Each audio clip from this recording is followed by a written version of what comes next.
Hey everybody, it's Tripl-L coming in to talk about My Hero Academia, chapter 289. That's the smoothest I've ever done that. Hey everyone. Alright, so this chapter, we're going to go into the page-by-page walkthrough pretty quickly, but it's pretty much page 1. Page 1 is going to be where I have the majority of my extra notes, and it's going to be mostly talking about Ida and the way Ida is using the story compared to Ochako, because I thought it'd be an interesting thing. I also have like an extra little note about Nejire at the end there, but it's not really anything of value beyond a certain point. So without further ado, thanks for being here. Thanks for showing up after a week break. Here we go. Hero Academia, chapter 289. In general, I thought it was a fun chapter. I think we were doing a lot in the chapter in terms of finishing up Ochako stuff and setting up the finale, as we saw in the final page there. But yeah, I enjoyed it. But like I said, I have quite a bit to say about Ida and Ochako here.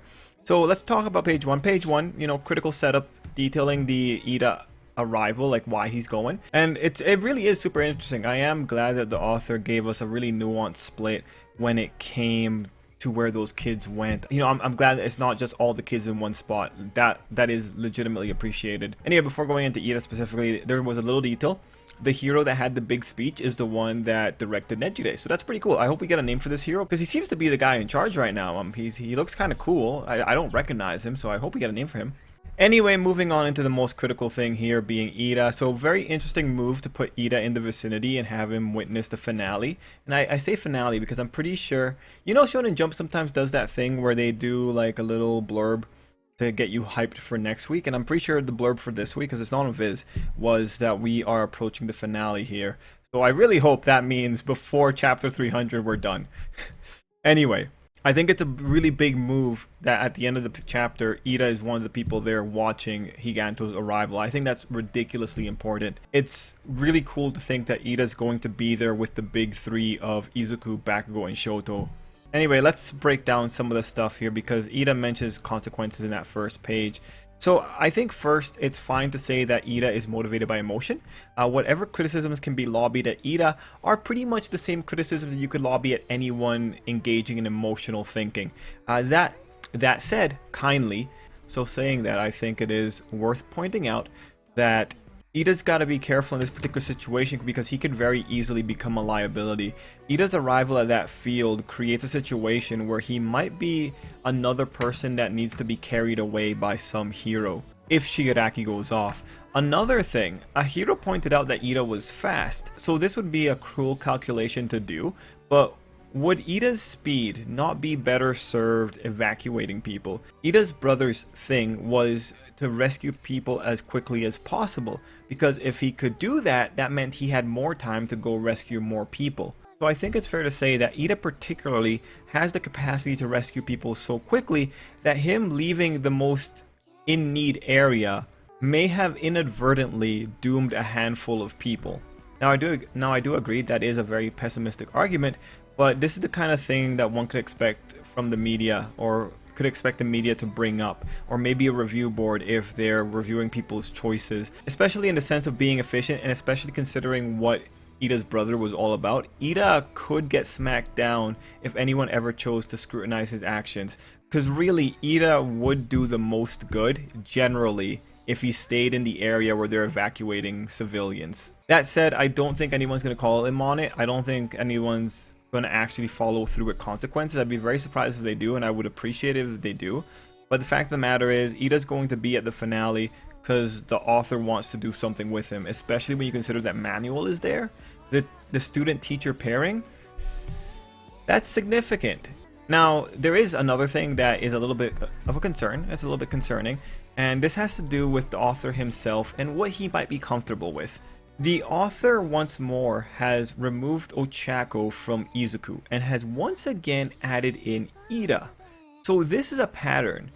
Not saying that this is a bad thing yet, but if he keeps doing this, we're going to have something very interesting to talk about in the future. And when I say future, I'm talking like in the next 200 chapters. If another situation like this occurs again, specifically an all-for-one versus one-for-all conflict, that's the kind of situation that we're looking at in order to make this comparison work. Anyway, let me elaborate a little bit.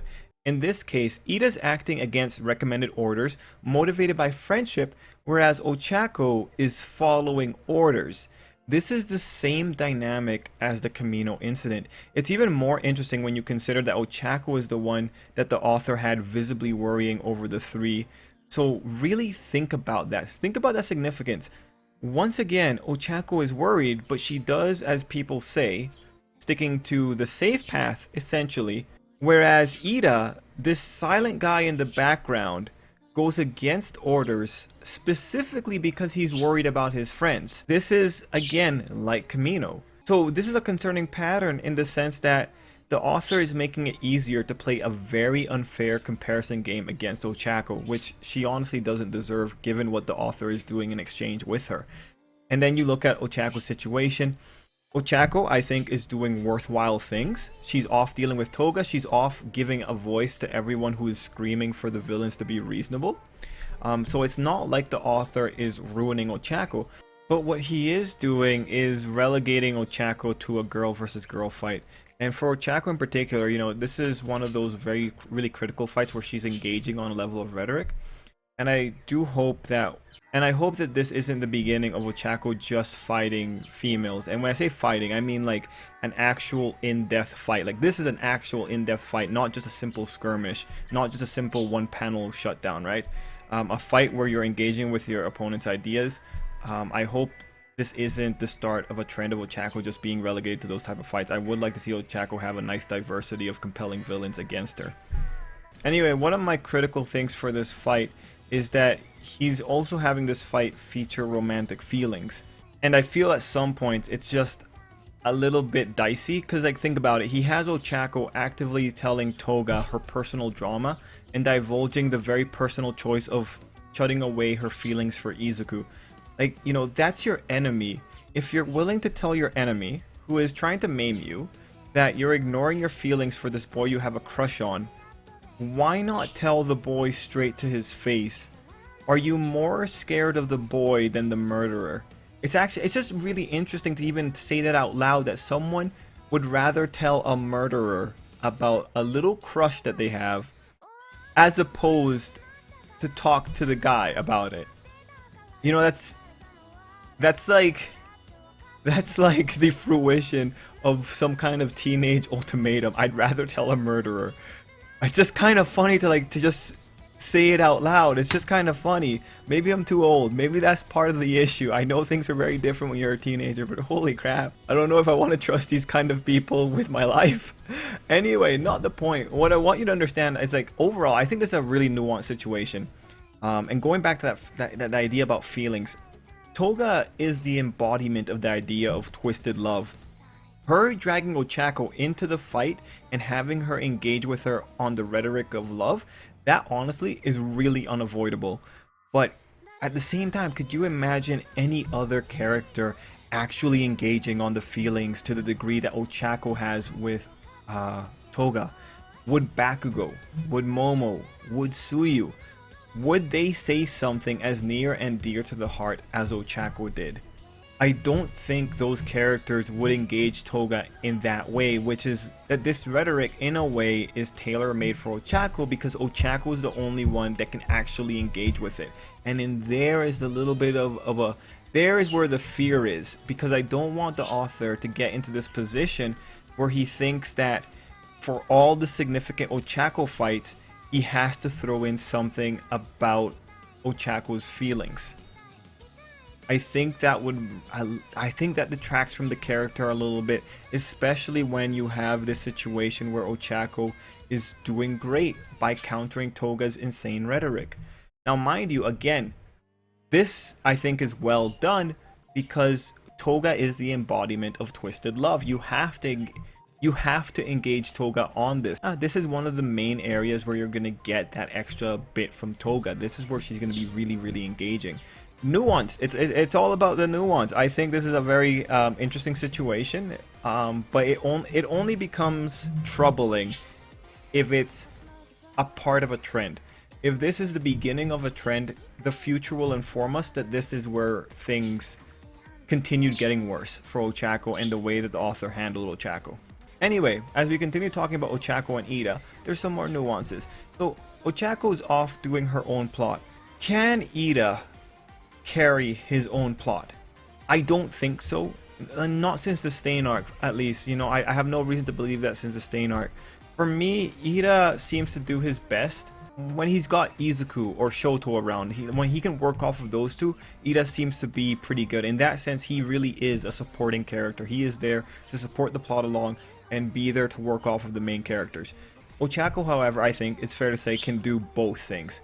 She can do her own thing, as this chapter proved, being the foil to Toga and bringing in the common sense, and she can also be a good supporting character. Though I do think when it comes to support, she works better with Izuku and or Bakugo, dependent on what exactly the topic matter is. So, is there value in making that distinction between the two characters? Yes, because we can say that on paper, Ochako is superior to Ida in that position. But then beyond that, the key question is, does the author feel comfortable including Ochako in key one for all versus all for one fights?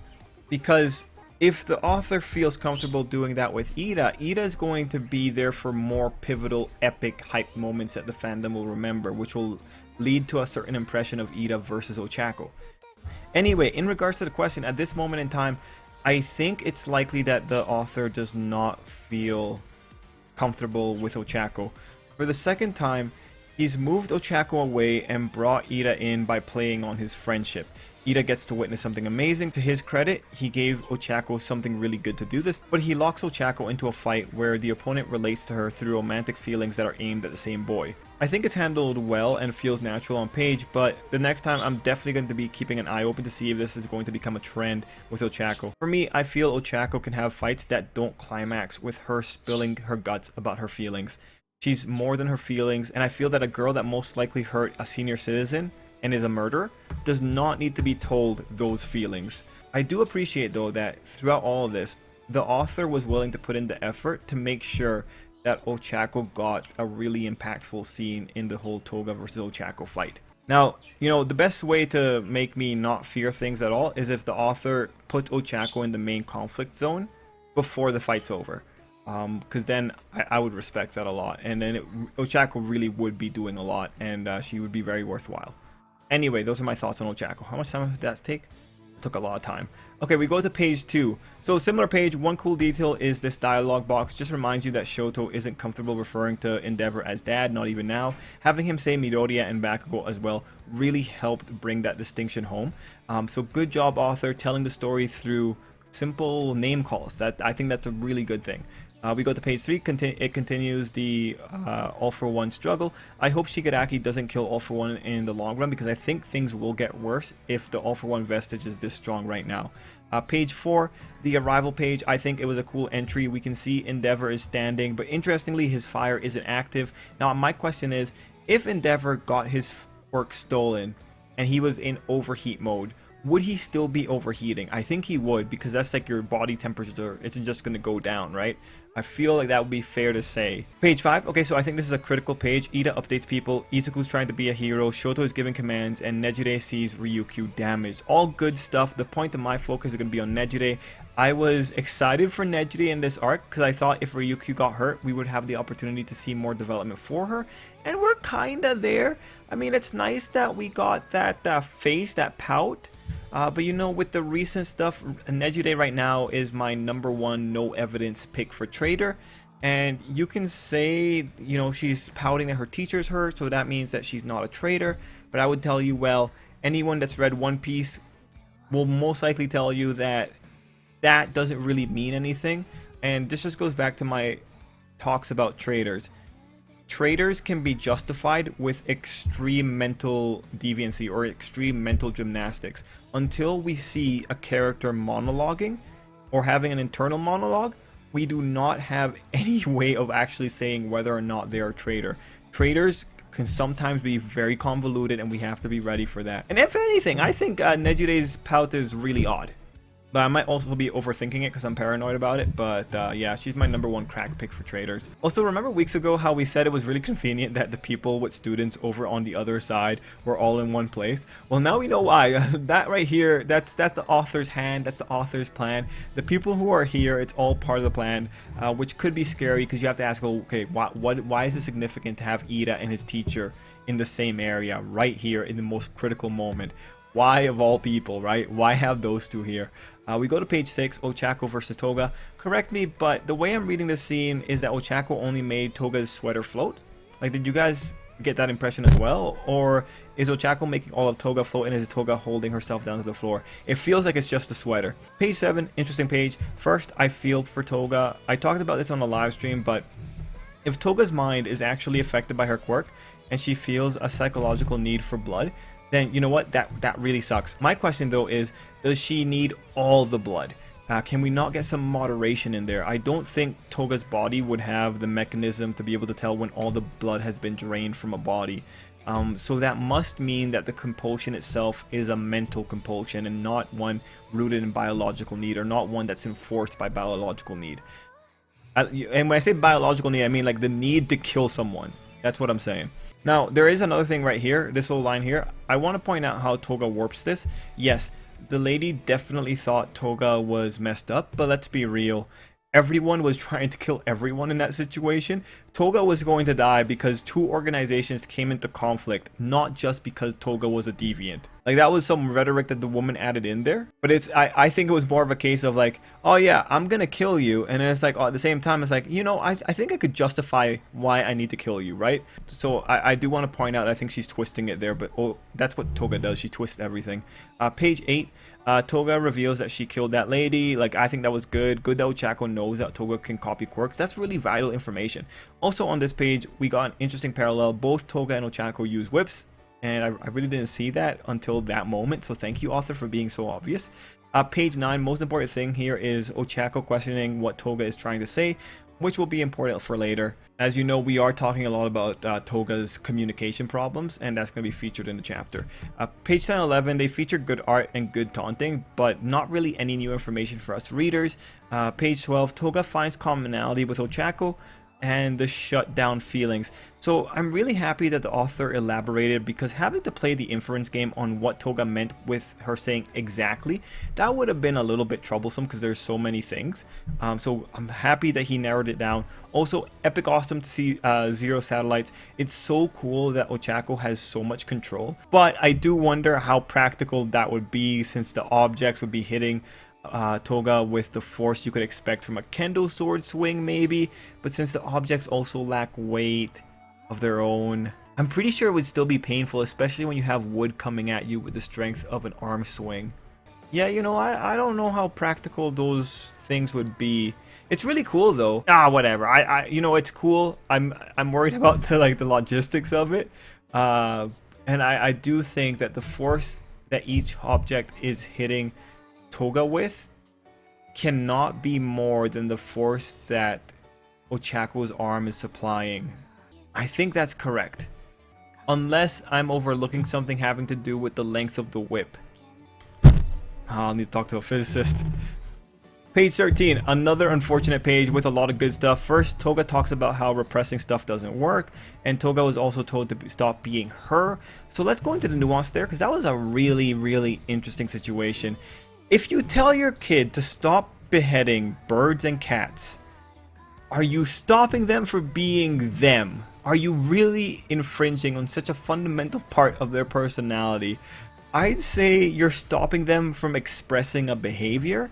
Ideally, you, as a wonderful guardian, would take steps like, you know, maybe going to therapy with your kid. You might not be able to fix the underlying cause as to why your child is a psychopath, but maybe you could afford them some tools and techniques and knowledge with which to deal with their impulses in a way that minimizes harm.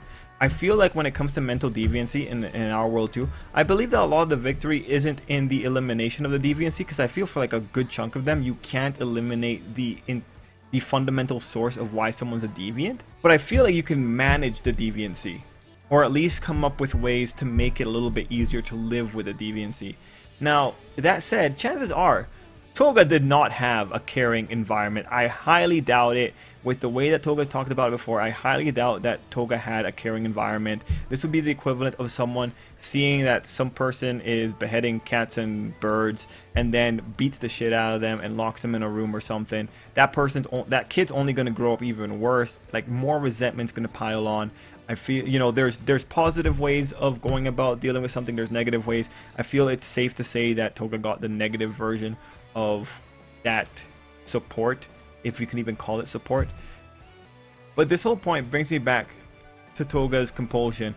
I wonder if Toga had a better environment with better systems to help her, I wonder if they could have at least walked her down from wanting to have all the blood to like maybe being at a level where you're satisfied just taking out some of the blood, so that you know that murder doesn't have to be a byproduct of Toga living out her life.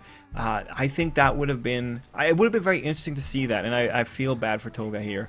Also, this whole bit with Toga really reminds me of that one kid from Team Up Missions, where this kid, he had a poison gas quirk, and it was physically painful for him to not release this quirk. He was going to have to release it one day, and then Izuku had a really great line about, heroes aren't here to defeat villains, they're here to save people. And it turned into a really wonderful plot where they let this kid release the quirk in a safe way to be able to mitigate him. He still got punished according to what he had done beforehand, but it was still good to see that level of nuance, and I do wish we could have like some kind. It seems clear to me that the Hero Academia Society still, and I harp on this point all the time, not good at dealing with mental deviancy. They're barely overcoming dealing with physical differences, but until they're able to understand that quirks affect people's mindsets, tragedies like Toga are probably going to keep happening. And in an unfortunate way, it mirrors the tragedies that occur with current mental illness in our world. Anyway, on this page, Ochako says the greatest thing ever. If you're, let me bring it up. If you're gonna live as you please and threaten people, then you also have to live with the consequences. Beautiful, beautiful. That's so beautiful. Yes, 100 times yes. I know other people have told this to Toga before, really that one other guy. But oh man, it just feels so good to see someone just speaking common sense out. But anyway, the tragedy here is Toga's right. Thought so. So here's how I'm interpreting this on this page. This is that Toga got her answer, but I think she's completely oblivious to the nuance within it. So let's recall, what Toga wanted to know was whether or not heroes were going to go after her and off her. Toga sucks at asking that question though, shown in the chapter by Ochako not even knowing what point Toga was trying to go to. So it seems to me that when Toga heard consequences, she interpreted that as, yeah, if you're gonna kill people, be ready to die. But really, consequences, when Ochako says it, is such a wide spectrum. Toga was looking for a very specific answer, while Ochako was answering in general because she didn't know to answer specifically. So this is ultimately a critical misunderstanding. I think that could be a part of it. I think that could be a part of this whole thing that's going on with Toga. Now, I do have a little bit more to say here though, but we'll hold that for a second. Page 15, Suyu appears. Page 16, we find out Makia is coming and he's getting bigger, most likely due to the morale quirk. He's most likely seeing Shigaraki right now, and so he's engorging even more.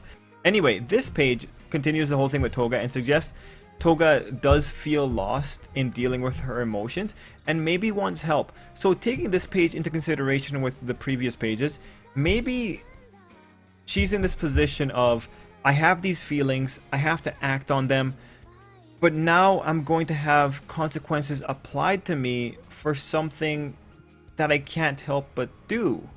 And now I might get killed for it. Because remember, a big component of this is people dying. So her confusion's been cleared away because she thinks she knows where Ochako stands. And now she's in a spot where maybe she doesn't think heroes will save her or lend her a helping hand. Maybe she thinks that people aren't going to take the time to understand her. But even when you look at Toga's monologue, you can tell like Toga is so fundamentally confused. Like no one is going to be able to talk with Toga until Toga understands how to communicate with them. Again, bringing Ochako into this conversation by potentially hurting an old person.